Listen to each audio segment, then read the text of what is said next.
In this video, I'll show you how to set up a simple AI agent Telegram email tool in less than 25 minutes, completely for non-techie and beginners with no background in computing or coding. I'm Mark, and on this channel, I guide non-IT folks to leverage AI with easy-to-follow step-by-step guides and clear explanation without all the overwhelming technical jargon. What we're building today is an AI agent that can interact with you on Telegram and are able to use an email tool to send emails on your behalf. So, if this looks like an interesting build to you and you'd like to learn how to build this from scratch, stay tuned and you'll be up and running in no time.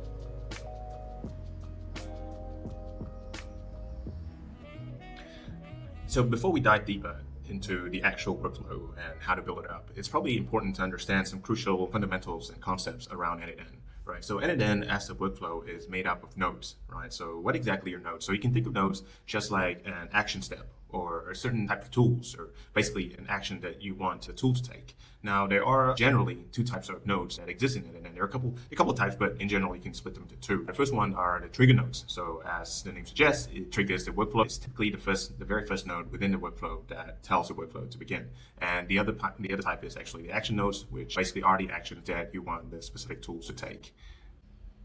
Now, within this particular workflow, if we look at architecturally each of these nodes and each of the actions that we want the tools to take, what we want to happen is that we want to be able to receive a Telegram chat, which in this case is the trigger node, and we want to be able to send that particular Telegram input into an AI agent. Now, the AI agent basically does the processing, the thinking, the generation, whatsoever, and essentially would kick out a response to the same Telegram chat that you've interacted with the AI agent with. Now, for the AI agent to be able to generate information, to be able to process information, it needs a brain, right? So right now, before connecting it to a brain, the AI agent is actually just an empty husk. So in order to function properly, it needs to be connected to a brain, or in this case, an LLM, right, which is a large language model. And you've probably heard of a couple of famous large language models out there, like Anthropic's Cloud, OpenAI's ChatGPT or DeepSeek. So you can use any of them on end-to-end, but basically in this case, OpenAI is the most straightforward. So that's the one that we're going to use in this example. But essentially, you need to equip the AI agent with a brain. And the second thing that you need to equip the AI agent with is a memory. So, just having a brain is not enough, because you need, or rather you want the AI agent to be able to recall from its memory contextual information. So basically conversations or past conversations that you've had with the AI agent, so it knows the context of the conversations that you're having with it, right? So it needs to be able to recall that for it to be a bit more meaningful. Now with these two, basically right now, the AI agent functions like a chatbot that you'd interact with if you were to just go to ChatGPT. Now, obviously, what we want the AI agent to be able to do more meaningfully is to be able to leverage or use tools. So in this case, an email tool, right? So that's what really makes the AI an agent, is to be able to leverage some of these tools without us manually telling it to. So in this case, we want it to be able to send email, so we need to connect it to a Gmail tool in this case. So typically, and you'll see this later on the end-to-end workflow, an AI agent makes up, or rather constitutes, three different elements. And the first one is the brain or the model, the second is a memory, and the third one is a tool that is associated with. And if you look at each of these nodes or each of these external tools, while end-to-end can orchestrate the entirety of the connection and the tools and how it interacts with each other, and we'll show you that in a bit, you do have to connect each of these tools with an API access token. Now, you might be wondering, what the heck is API access token and why should I care? So an API, or application programming interface, you can think of it just basically like a way or a method which software talk to each other. So this is how Telegram would talk to the AI agent. This is how the AI agent would talk back to Telegram, and also with OpenAI, etc.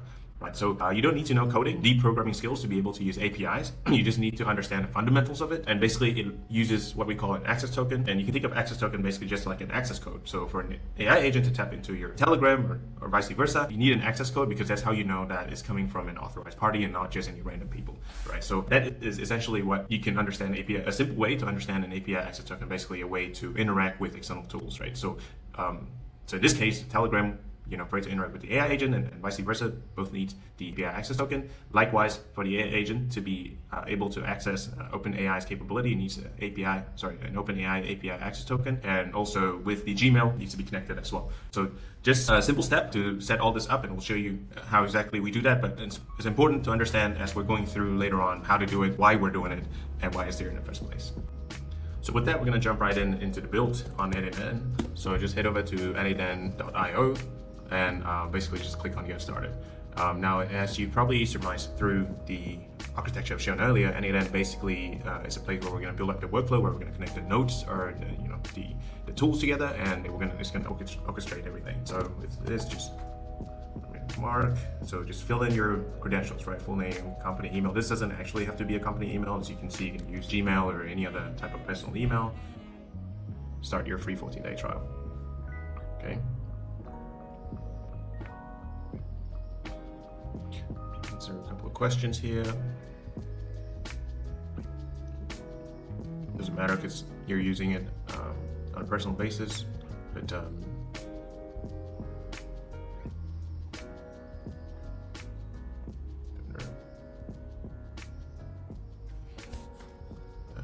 skip this, and okay, and start automating. And there we go. So first thing first, just an intro to what you're seeing here in terms of the dashboard. So this is where all the projects and all the workflows that you're going to build on NAN lives. So of course, there's no workflow right now because we just signed in, we just started. So what you'll do is just click on Start from Scratch, and you'll be led to this blank canvas. Now, when you first started, it might look a little bit intimidating because there are lots of nodes that are available on NAN. This is a great thing. This means it's integrated to a lot of existing tools out there. So, but the thing is, you don't need to know all of them, right? You only need to know the few that you're currently using. And as your scenario changes, as your workflow changes, you might use more and more tools. But in essence, with every workflow, the first node is going to be your trigger workflow, right? So in this case, if you go back to the architecture earlier, the first node that we want as a trigger node is actually a Telegram message node. So in this case, I would want a Telegram on message, right? So click that, and you'll see all these fields that you need to fill in. Again, I'm going to guide you through this. So the very first one is the credential to connect with. Now, this is basically the credential or the API access token that we talked about earlier, right? So this is to ensure that you're connected to the right Telegram ID or Telegram chat. And when you click on the credential section, basically you'll be asked to connect it to, again, an API access token here. And I'm going to show you now how exactly we can get that out of Telegram. So we need to now switch over to your Telegram account in order to get this particular API access token.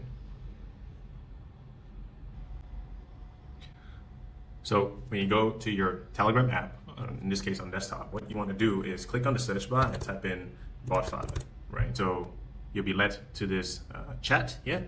And essentially what botfather is the place where you would go to create bots in Telegram, right? Now, don't confuse this with the AI agent that we're building on NAN, because although those are, they're both technically bots, but this is a bot that resides within Telegram. So what you want is for this bot to listen to your message or to whatever chat that you add this bot to. So that's the function of this particular bot, is to pick up all these messages and basically transmit that or communicate that to your NAN workflow. Right? So we need to create that bot now. The way to do it is through the botfather channel. So as soon as you click on start, you see that it's got all these options that you can fill in. So what we want to do is create a new bot. So you can either type in on the message /new bot, or just click on /new bot, and it says, all right, new bot, how are we going to call it? Please choose a name for your bot. So in this case, I would put Automatewithmarc demo bot 1. Okay, do that. So that's the name. And now I need to come up with a username. I'm going to use the same demo bot name, but with an underscore just before the bot. Okay, so I can't do that. So let me use demo1 underscore bot. Again, it doesn't really matter as long as you can remember the name. So yeah, as simple as that. The bots actually have been created, and this here is the API access token, and you want to keep this secure and safe, as it says here, right? Because anyone who has this API key, this access token, is going to be able to take control of your bot, right? So of course, I'm going to revoke or deactivate this API key afterwards, but I thought it's important for you guys to see it, so you know what to do. So you can click on this API key here, and it will automatically get copied to your clipboard, and go back to your NAN, and basically paste that access token. The basic URL is already there; it's already pre-filled, so you can leave it as that and click save. And you've got a green connection tested successfully bar, so you're all good. And your Telegram is now connected to your NAN, right? And it says here the Telegram account, that's the credential you're connected with. The good thing is you only need to connect it once, and the next time when you have another Telegram node later on, you'd be able to just choose this from your list of credentials, right? Cool. All right, so we want the Telegram node to trigger on message. This is correct. So we can just test. So good practice for us to always test a step whenever we create a step, right? So in this case, we're done creating this node. Let's click on test step. Now it's trying to listen to a test event. So it's trying to pick up any messages from Telegram. So go back to your Telegram and search the bot, which is Automatewithmarc demo 1. Which is Automatewithmarc demo 1 bot. So there we go. And okay, so start a message. Hello. Right. And you see that the test step has already picked up an output here, right? So and don't be intimidated by the amount of information that's here. This is basically capturing that one message, right? But within that one message, there's a lot of information, right? Why do I say that? Because it's not only the content of the message, but also the ID of that message, but also who sent the message, when it was sent, and all that good stuff, right? So the text is actually the content. So as you can see, it's picking up /start. Now, I did say hello, but before I said hello, it actually automatically was sending /start, and that's what it's picking up, basically, right? So it's working as expected, so we can move on. And the next step to this is actually to add your action node, right? So once you receive your Telegram input, which in this case is a text, what do you want it to do? You want to kick it to an AI agent, right? Just as we've shown on our architecture. So click on the AI nodes and pick the second one, or rather the first one here, depending on how you look at it, the AI agent. Okay, and you can see a bunch of inputs here, and of course no output just yet. So probably good to explain the architecture of n8n within that specific node and how it works, right? So every single node within the n8n comes with an input and output. Remember, we have two types, which is the trigger nodes as well as the action node, right? So with trigger nodes, you also have an input here, but it's not showing anything because it's actually pulling in events directly from Telegram, and you have the output being the chat that you receive on the Telegram chat, right? And within the AI agent, the input that it receives is actually the Telegram trigger output. So whatever that comes out of this node becomes an input to this AI agent, right? So as you can see, the message ID, the chat ID, and everything is still there. The timestamp, and of course the most important thing, the content of the message is there. So what you want to do here is, of course, n8n would have a default mode of what it chooses as the input information, but what you want to be able to do here is to define below, right? Because this way you can be really specific as to what it should take as an input information. So you can see the prompt, use the message. This is important because this is basically the prompt to, imagine it like the prompt to ChatGPT, right? What are you saying to ChatGPT will determine how it responds. So the use of message here is actually the content of the message, and then this is the cool thing about it, you can really just drag and drop, and it will be in variable format, and you don't have to worry about the curly braces and everything here. Basically, this is tagging the expression to the key value here, so that even when the content changes, it will just pick the right text, basically.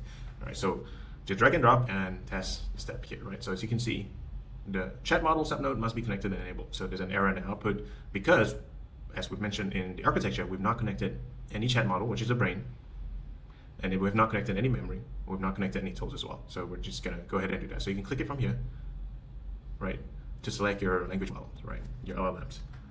Just put that away. So in this case, I'm gonna choose OpenAI. Like I mentioned, you can choose any of these, DeepSeek, Mistral. They all work kind of the same way. To connect it with the OpenAI chat model, you need the key, right, which is the credential. So it's very similar to what we've just done with Telegram, which is obtaining the key, the API key. And the difference is, in this case, you would want to go to OpenAI API platform. Again, anybody can sign up. It's free. You're gonna have to plug in your credit card later on at some point, because obviously you're using tokens, or you're using the capabilities of OpenAI, right? So you have to pay for that, but it's not much, especially if it's just a chat emailing agent. It's gonna be in cents. So let me just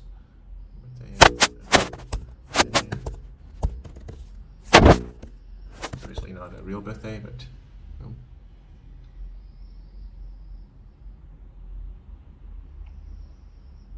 okay. So you could type in basically just personal here if you're just using it for a personal use, and you can say somewhat technical or not technical at all. Invite your team. I'll invite my team later. And you could use this, my test key, as the first API call. Basically, you can keep everything as is and generate the API key. Again, you want to keep this safe and secret. I'm going to make sure that nobody taps into this API key, because then people would be able to use basically your API credits. Copy that and go back to the OpenAI API key here. Organizational ID is optional, you can keep that blank, but basically click on save. And connection tested successfully. And now that that's all set up, you can pick all, from all the models of OpenAI that's available here. So there's 4.0, 4.1, and these are basically different levels of complexities and advanced computing capabilities. But essentially 4.0 is good enough for most tasks, so I'm going to go ahead and pick that. And okay, and we're done with this particular subnode. Now, earlier, just so that you're not confused, I actually clicked here to create the model. But you can also click here to create either the model or the memory or the tool. So when it comes to the memory, which is the second bit of important element in any agent, we can pick a simple memory, right? And that has a great simple memory option, which basically can get you started right away without a lot of setup. Again, there's something kind of not quite right here. It's trying to determine what we call the JSON session ID. So think of it as the session. So how does the AI know that this particular conversation is what it should remember, right? So this is where we tell. So session ID indicates which particular session or conversation that it needs to remember as contextual knowledge, and how far back it needs to remember as well, which is a context window length, right? So as you can see how many past interactions the model receives as a context. So in this case, you would want to define again below. And same thing with what we did earlier. You want to be able to drag the session ID, and in this case, within the chat ID, drag it here. So there you go, and just leave it as that. Now, you've got a lot of IDs here, so how do you know which one's the right one to drag? So in this case, the message ID basically refers to only the particular message, while the chat ID refers to the entirety of the chat. So we wanted to have context to the entirety of the chat, which is why we are dragging the chat ID there. Yep. So we have now set up the chat model, the simple memory. Last but not least, we want to connect it to a tool, right? So in this case, we wanted to be able to send emails, so we want to connect it to a Gmail tool. Again, we need to connect it to a credential. So again, this is the API connection, right? But in this case, because Google has a simpler way to connect, which is by OAuth, and it's typically a lot simpler, you can just click on sign in with Google, and click on the write your email there that's connected, and continue. Okay, cool.